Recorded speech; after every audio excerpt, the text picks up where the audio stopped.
My offering this morning, I want to take a moment of gratitude to my colleagues, Jim and Renoir, who have stepped in this week to help in the light of the need for Reverend Rodney to take time to attend to much more pressing things. To all the MDUUC staff and my colleagues on the staff who have all in their own ways stepped in to do things to make these weeks a little bit more manageable. And for all our members who have also done such things and our friends, it has been a great, great gift, including the unnamed person who brought me coffee this morning, who did not know that that was a very great gift because my setup for coffee decided to do an imitation of our seltzer bottle ritual and explode all over my kitchen this morning. So it was a great morning to get a gift of coffee. So great gratitude to this community, which holds us all so well. Thank you. Now is the age of anxiety. This was one line from W.H. Auden's ambitious alliterative poem published in 1947. The poem was actually panned by most critics, but it would go on the next year to win the Pulitzer Prize and inspire a symphony by Leonard Bernstein and also a ballet.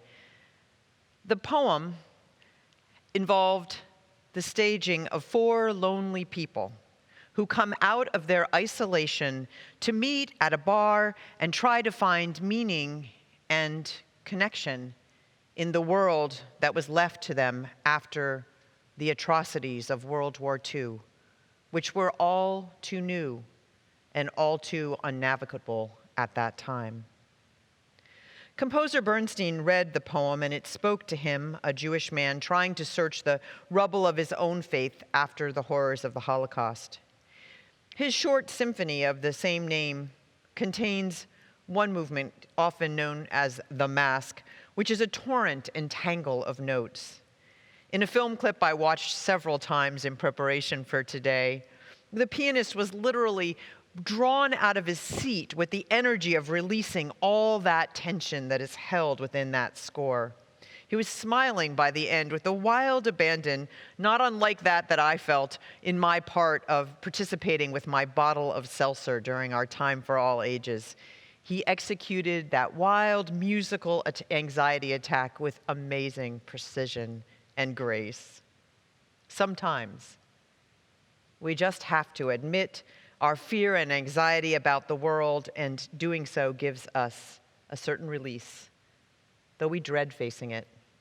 As Auden says, we would rather be ruined than changed. We would rather die in our dread than climb the cross of the moment and let our illusions die. As we continue, hour by hour, day by day, into this liminal space, not quite the place that we've gotten used to, though never reconciled to over this last year now that we've been in this time. Not the place we remember from February of 2020, this odd time which we can't quite settle and put a name on yet. As we continue, we find ourselves with growing anxiety, some of us, and we certainly find, some of us, a sense of growing irritation. For some of us, it's impatience at needing and wanting to be back where we were last February. That may be the source of our uneasiness, while others of us admit that we liked the quieter and simpler world, that it fed our introverted selves, and we mourn the return to all this fuss and bother, even though we do look forward to some of those people. All of this, while we're still trying to digest what we've learned and seen and heard and taken into our psyches and souls in these last hard 5 years, in which we were grimly reminded of this week with the killings in Atlanta and in Cherokee County, the George Floyd trial, more discriminatory rulings against transgender people that will not go away. Why is everyone so grumpy? Someone asked in a meeting recently. We weren't this grumpy when we were in the shelter in place, and now we're all so grumpy. Many of us continue to dart in and out of grocery stores like fish worried about sharks, to change sides of the streets when we see unmasked people walking towards us, to make excuses not to go to places where we think people will be gathering without precautions, even if we have been vaccinated. And of course, the New York Times said yesterday that only 13% of the people in California have received the vaccination thus far. This is certainly an age of anxiety, not only because we've seen a larger trajectory of unrest and fighting, a larger trajectory of hate than we ever thought we would, and some of you have said than you ever thought you would see again in your lifetime. Perhaps we've seen it more starkly because it was against the backdrop of that quieter time of the pandemic. We're also a little tentative about what we know about democracy, about our neighbors and friends and some of our family. Some of us are barely afloat in this pandemic economy, and we're concerned about the very planet we live on. And all this leads to moods that are worthy of Bernstein's pianist and all his fury. Many of us are struggling harder and have been this year with our own demons. The CDC has reported in June that more than 40% of the adults in the US have reported that they're struggling with mental health or substance abuse. And 31% have reported symptoms of anxiety or depression.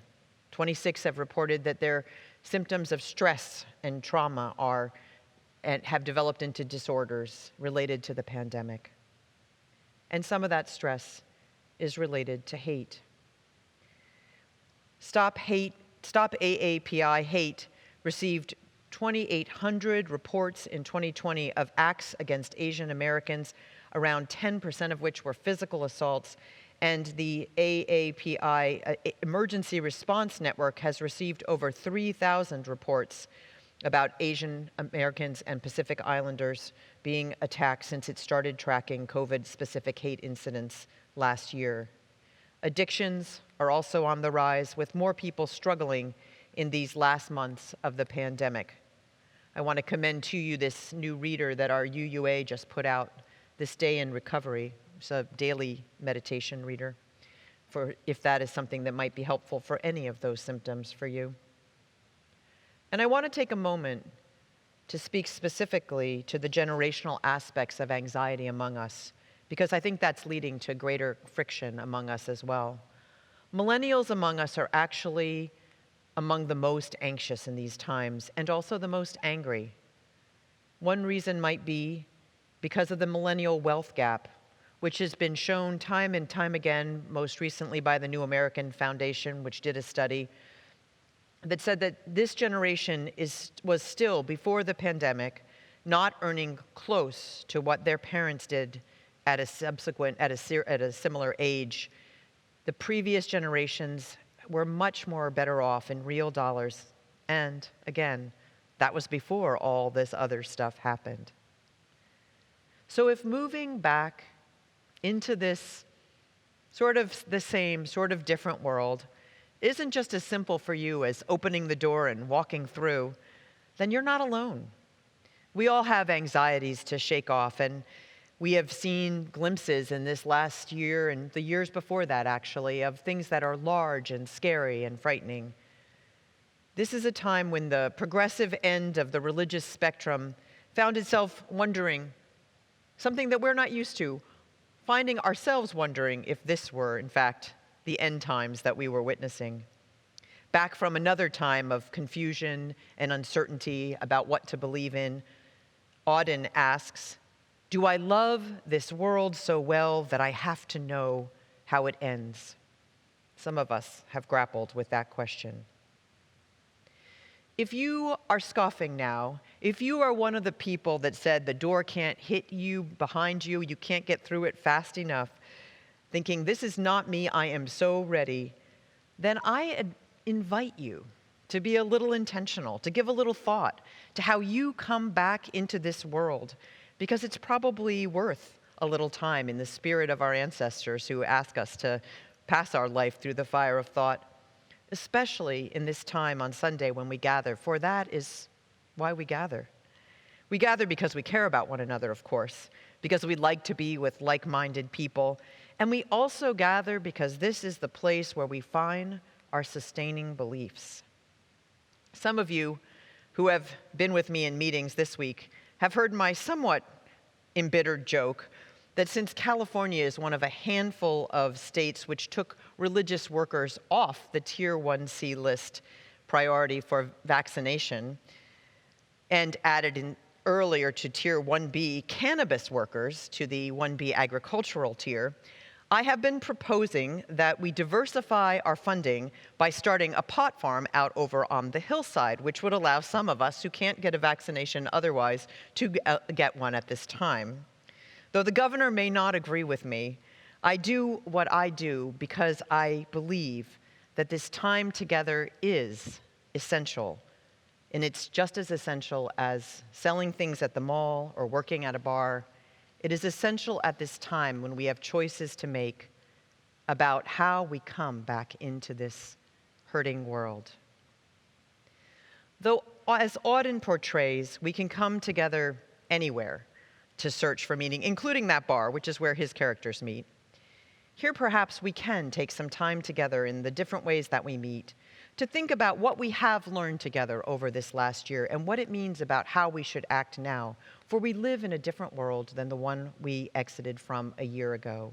Yes, we want to be together and have fun in the ways we used to have fun and help people as we used to help people, and we might also spend some time thinking about how we want to be in this ever-transformed world, how we want to act out of our respect for that deep interdependence that the Reverend Dr. Martin Luther King Jr. reminded us of in our affirmation of community.